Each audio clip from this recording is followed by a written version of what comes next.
오늘 시간에는 우리들의 마음을 감동시켜 주소서라는 제목으로 하나님 말씀 증거하도록 하겠습니다. 여러분들께서는 인생을 사시면서 언제 감동을 받아보신 적이 있으십니까? 감동이야, 이렇게 느껴보신 적이 언제이십니까? 보통 사람들이 언제 감동을 받을까요? 누군가가 나를 기억해 주고 알아줄 때, 또 가족들이나 또 지인들이 내 생일을 잘 챙겨줄 때, 또 내가 기대하지도 않았는데 누군가가 나에게 좋은 멋진 선물을 주었을 때, 또 내가 너무 힘들고 지쳐있을 때 누군가가 위로의 말을 따뜻하게 건네주었을 때, 또 내가 기대하지도 않았는데 정말 놀라운 일이 내 인생에 벌어지게 되었을 때, 그때 우리들은 감동을 받습니다. 사람이 감동을 받으면 마음이 열리게 되지요. 그래서 문제가 있더라도 어떤 일을 잘 해낼 수도 있습니다. 또 나를 힘들게 한 누군가가 있더라도 누군가를 용서해 줄 수도 있습니다. 사람의 마음이 감동되면 내가 할 수 없는 여러 가지 일들을 해내게 되는 겁니다. 그런데 사람의 마음이 감동을 받는다는 게 쉬운 일이 아닙니다. 마음만 먹으면 사실 못 해낼 게 없지요. 근데 그 마음 먹기가 참 어렵습니다. 또 마음을 먹었더라도 여러 가지 그 상황들로 인해서 마음이 흔들리게 될 때도 참 많이 있습니다. 그래서 사람의 마음은 감동받기보다는 실망하고 낙심하게 될 때가 솔직히 좀 더 많은 겁니다. 또 어떤 한 사람의 마음은 감동시킬 수가 있지만 여러 사람의 마음을 한꺼번에 감동시킬 수는 거의 어렵습니다. 사실 내가 내 마음 하나도 잘 간수하기가 어려운데 내 주변에 있는 사람들의 마음을 내가 다 헤아려주고 그로 인해서 사람들의 마음을 다 이렇게 감동시켜준다. 참 어려운 겁니다. 내 마음이 감동받는 것도 어려운 거고 다른 사람의 마음을 감동시켜주는 것도 어려운 겁니다. 특별히 영적인 감동은 더 어렵습니다. 우리가 다른 사람들에게 인간적인 감동을 줄 수는 있죠. 내가 잘 챙겨드리고 또 잘 위해드리고 좋은 말씀도 해드리고 하면서 다른 사람의 마음을 인간적인 어떤 걸로 인해서 감동시켜줄 수는 있습니다. 그렇다고 해서 그분의 믿음이 자라거나 그분의 영적인 어떤 각성이 일어나게 되는 것은 또 아닙니다. 우리의 마음이 어떻게 감동을 받을 수 있을까요? 특별히 영적인 감동을 우리가 어떻게 해야 받을 수가 있는 걸까요? 오늘 말씀을 보면 하나님의 백성들이 16년 동안 중단되었던 성전 재건 공사를 다시 하게 됩니다. 아무도 나서는 사람이 없습니다. 아무도 하려고 하는 사람도 없습니다. 또 아무도 재정 후원이나 헌신을 하려고 하는 사람도 없습니다. 모든 하나님의 백성들이 다 자기 생활에 바쁩니다. 먹고 사는 것이 바쁘고 입에 풀칠하면서 하루하루 인생을 살아가고 있습니다. 나이 많으신 부모님 봉양하는 것도 힘들고 또 우리 어린 아이들 키우는 것도 힘듭니다. 내 몸 하나, 내 가정 하나 챙기기도 벅찬 상황입니다. 그리고 이 상황이 16년 동안이나 그냥 방치된 채 그냥 진행되고 있는 상황입니다. 그런데 그때 하나님께서 일을 행하기 시작을 하십니다. 하나님께서 선지자 학개를 세우시고 하나님께서 선지자 학개에게 말씀을 주십니다. 그리고 학개 선지자가 하나님의 말씀을 전하게 되었을 때 모든 백성들이 하나님께서 선지자 학개를 보내셨다는 것을 인정을 하게 됩니다. 그리고 학개 선지자가 전하는 말씀을 듣고 나서 하나님을 경외하기 시작을 합니다.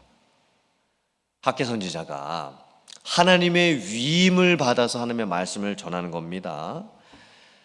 사람들의 마음이 감동되기 시작을 합니다. 그런데 이건 단순한 인간적인 감동이 아니었습니다. 학개 선지자가 가지고 있는 인간적인 재능이나 말솜씨나 또 다른 사람들을 설득하는 능력이 있어서 하나님의 백성들의 마음이 감동되는 게 아니었습니다. 하나님께서 학개 선자에게 주셨던 말씀, 하나님께서 학개 선자를 세우시고 하나님의 능력을 위임시켜 주셔서 학개 선자가 전해주었던 그 말씀, 그 하나님의 말씀을 하나님의 백성들이 듣게 될 때 하나님을 경외하게 되는 겁니다. 하나님을 두려워하게 되는 것이죠. 그리고 하나님을 바라보게 되는 역사가 일어나게 되는 겁니다. 우리가 어떻게 내 마음을 감동을 할 수가 있을까요? 어떻게 내 마음이 감동받을 수가 있을까요? 또 어떻게 다른 사람의 마음을 감동시켜 줄 수가 있을까요? 특별히 영적인 감동은 어떻게 일어나게 되는 것일까요? 방법은 없습니다. 다른 방법은 없습니다. 오직 하나님의 말씀밖에는 다른 방법이 없습니다. 성경은 하나님의 감동으로 된 것이고 그 하나님의 말씀이 우리에게 들려지게 될 때 교훈과 책망과 바르게 함과 의로 교육하기에 유익하게 되는 변화가 우리에게 일어나게 되는 겁니다. 성경이 기록될 때 하나님의 감동으로 기록이 됐지요. 그리고 우리가 그 하나님의 말씀을 보고 듣고 있게 될 때에 우리 마음 가운데에 성령께서 주시는 감동이 생기게 되는 겁니다. 그때 우리의 마음속에 변화가 찾아오게 되지요. 학개 선지자가 하나님의 말씀을 선포했을 때 정치 지도자였던 스룹바벨의 마음이 감동받습니다. 종교 지도자였던 대제사장 여호와의 마음이 감동을 받습니다. 그리고 모든 하나님의 백성들의 마음이 다 감동을 받습니다. 그래서 16년 동안 중단되었던 성전 재건 공사가 드디어 시작이 되는 겁니다. 하나님께서 마음을 감동시켜 주신다. 이 마음이라고 하는 단어가 무엇이냐면 히브리어로 루아흐입니다. 영이라는 뜻입니다. 이 마음이 단순히 사람의 이게 마음이 아니고 사람에게 있는 영입니다. 우리 안에 있는 이 영이 감동을 받는 겁니다. 이 감동이라고 하는 것도 히브리어 단어가 우르인데 그 뜻이 무엇이냐면 각성시키다, 깨우다 이런 뜻을 가지고 있습니다.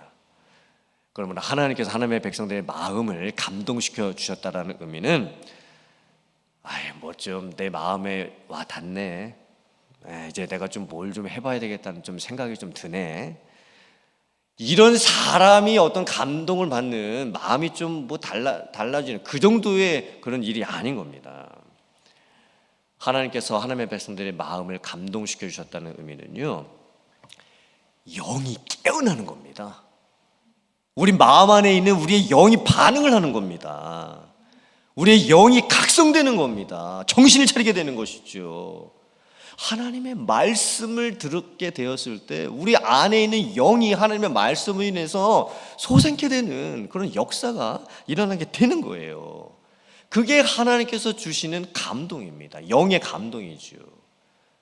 그 하나님의 영의 감동을 받으면요, 가만히 있을 수가 없습니다. 그냥 그 자리에 머물러 있을 수가 없습니다.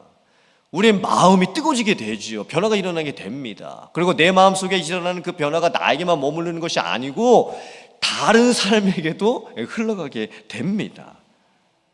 하나님의 마음이 내 마음 가운데 부어지게 됐을 때 그 하나님의 마음이 다시 불붙어가지고 다른 사람에게 흘러가게 되는 거예요. 이게 바로 하나님께서 하나님의 일을 하시는 방법입니다. 하나님께서 하나님의 백성들의 마음을 깨워주시는 거예요. 마음을 감동시켜 주십니다. 그리고 그 마음의 감동을 받은 사람들로부터 하나님의 일을 해나가기 시작을 하시는 거예요. 앞에는 화면 보시고 스가랴서 8장 9절 그리고 13절 말씀을 같이 한번 봉독해 보겠습니다. 시작. 만군의 여호와가 이같이 말하노라. 만군의 여호와의 집 곧 성전을 건축하려고 그 지대를 쌓던 날에 있었던 선지자들의 입의 말을 이날에 듣는 너희는 손을 견고히 할지어다. 유다 족속아, 이스라엘 족속아, 너희가 이방인 가운데에서 저주가 되었었으나 이제는 내가 너희를 구원하여 너희가 복이 되게 하리니 두려워할지 말지니라. 손을 견고히 할지니라. 아멘. 학계 선지자와 동일한 시대에 하나님의 말씀을 전했던 스가랴 선지자가 어떻게 말씀을 지금 하고 있습니까? 손을 견고히 할지어라, 이렇게 지금 말씀을 하고 있습니다. 하나님께서 마음에 감동을 주실 뿐만이 아니라 그 마음에 감동이 일어난 사람들은요, 이 손이 움직이게 되어 있습니다. 마음의 감동을 받고 삶이 변화되기 시작을 하면서 무엇인가 내가 해봐야 되겠다고 하는 그런 모습이 생기게 되죠. 그래서 이 손이 견고해지면서 무엇인가를 막 하게 되는 그런 역사들이 일어나게 되는 겁니다. 사실 성전을 재건한다라고 하는 것은요, 그냥 마음만 가지고서는 절대 될 수가 없는 일입니다. 뭐 마음이 뜨거워진다고 해서 될 일도 아닙니다. 실질적으로 움직여야 될 일이 너무나 많았죠. 손이 움직여야 될 부분들이 너무나 많았던 겁니다. 뭐 정치적인 일들도 해결해야 되면서 정치가들도 만나야 되었고, 또 뭐 행정적인 일도 다 해결을 해야 됩니다. 또 하나님의 백성들이 나무도 해서 가지고 와야 되고 벽돌도 날라야 되고 뭐 손으로 해야 될 일들이 한두 가지가 아니었습니다. 그때 얼마나 이게 일이 많아지겠습니까? 그냥 마음만 먹는다고 될 일이 아니었습니다. 실제로 행해야 될 일들이 너무나 많았던 겁니다. 그런데 그때 하나님께서 하나님의 백성들에게 손을 견고하게 해주시고 그 손에 힘을 허락해 주십니다. 손을 든든하게 해서 이제 너희들이 해야 될 것을 담대하게 행해봐라, 이렇게 말씀을 하고 계시는 거예요. 예전에는 너희들의 모습이 바벨론의 포로로 끌려가서 70년 포로 생활 다 하고 저주받았던 인생이었지만 이제는 구원받은 인생이 되었다. 옛적 일들은 다 지나갔고 그러므로 이제는 너희들은 두려워하지 말지니라. 내가 너희들을 복이 되게 할 것이다. 이게 하나님의 약속이었습니다. 그리고 너희들의 손을 견고하게 할지어라, 그리고 일할지어다, 이렇게 말씀을 해주셨던 거예요. 하나님께서 하나님의 백성들의 마음을 감동시켜 주셨다. 이게 참 너무나 중요한 말씀이고 또 우리들에게도 필요한 말씀입니다. 사실 성전을 다시 재건해야 했던 하나님의 백성들의 상황이나 우리들의 상황이나 똑같습니다. 16년 동안이나 성전이 무너진 채로 그냥 방치되어 있었던 상황이나 지금 우리들의 상황이나 똑같습니다. 지금 미국에 있는 우리 한인 이민교회들의 상황을 잘 보면 대부분 1980년대 초반에 이제 개척을 합니다. 그리고 1990년대 후반에 성전 건축을 합니다. 그러면서 한인 이민교회들이 정말 그때 많이 부흥을 했습니다. 그리고 2010년도까지 계속 한인 이민교회가 이제 성장세를 이제 이어가게 됩니다. 그런데 한 2010년부터, 어떻게 보면 지금 이제 15년 전부터죠. 그때부터 이제 한인 이민교회가 계속 하향세를 겪고 있습니다. 사람들의 숫자도 줄어들 뿐더러 한인 이민교회가 가지고 있는 영적인 영향력들, 영적인 능력들도 계속 내리막길을 걷고 있는 상황입니다. 제가 이런 문제는 여러분들께 말씀드리지 않아도 아마 여러분들께서 문제는 다 알고 계실 겁니다. 또 이미 문제라고 하는 것을 여러분들이 피부로 다 느끼고 계실 겁니다. 이제 우리들에게 필요한 게 뭘까요? 마음의 감동입니다. 하나님께서 주시는 그 마음의 감동이 우리들에게 있어야 될 줄 믿습니다. 하나님, 제 마음을 먼저 감동시켜 주시옵소서. 그리고 제 마음이 감동되어서 정말 제 영이 살아나고 제 손의 움직임을 통해서 내 주변에 있는, 내 옆에 있는 다른 사람들도 내가 살려낼 수 있도록 도와 주시옵소서. 그로 인해서 우리 교회도 다시 살아날 수 있도록 도와 주시옵소서. 우리가 이렇게 기도해야 될 줄 믿습니다. 하나님께서 원하시는 사람은 누굴까요? 하나님께서 지금 필요한 사람은 누굴까요? 인간적인 재능이 있는 사람, 뭐 어떤 인간적인 실력이 있는 사람, 인간적인 어떤 돈과 뭐 재력이 있는 사람, 어떤 일을 사람의 열심으로 잘 해내는 사람? 아닙니다. 하나님께서 지금 찾고 계신 사람은 하나님께서 마음을 감동시켜 주셔서 그 마음의 감동을 받고 움직일 수 있는 사람입니다. 하나님, 저는 연약합니다. 저는 부족합니다. 저는 솔직히 할 줄 아는 것도 별로 없습니다. 그런데 하나님께서 제 마음을 감동시켜 주시면, 하나님께서 저에게 은혜를 베풀어 주시면, 제가 할 수 없는 것들을 하나님께서 능력을 허락하여 주셔서 제게 부어 주시면, 제가 하나님의 손에 쓰임 받아서 어떤 일이라도 저는 하게 될 줄 믿습니다. 저를 사용하여 주시옵소서. 이렇게 하나님을 바라보면서 하나님의 은혜를 구하는 자들, 하나님께서 마음을 감동시켜 주시는 자들, 그런 사람들을 하나님께서 찾고 계시는 줄 믿습니다. 오늘 여기 나와 계신 여러분들이 정말 하나님이 찾으시는 그 한 사람이 될 수 있기를 주님의 이름으로 축복합니다. 분명히 하나님께서 뜻이 계셔서 저와 여러분들을 이 자리에 불러주셨겠지요. 누군가는 다른 사람들보다 먼저 마음의 감동을 받을 사람들이 필요하기 때문에 하나님께서 여러분들 이 자리에 불러주신 줄 믿습니다. 하나님의 꿈이, 하나님의 비전이 나를 통해서 이루어질 수 있는 그런 사람이 될 수 있기를 주님의 이름으로 축복합니다. 나를 통해서 시작되는 하나님의 역사, 하나님께서 과연 올해 어떤 역사를 내 인생 가운데 허락해 주실까? 또 나를 통해서 하나님께서 우리 가정을 또 어떻게 새롭게 세워주실까? 또 우리들을 통해서 하나님께서 우리 교회를 어떻게 또 새롭게 변화시켜 주실까?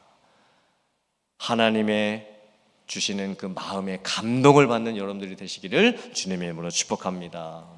그래서 그 마음의 감동을 받고 정말 여러분이 다시 한번 살아나시고, 그리고 가정과 또 교회와 또 이 세상을 다시 한번 변화시켜 갈 수 있는 여러분들 다 되실 수 있기를 주님의 이름으로 축원합니다. 아멘.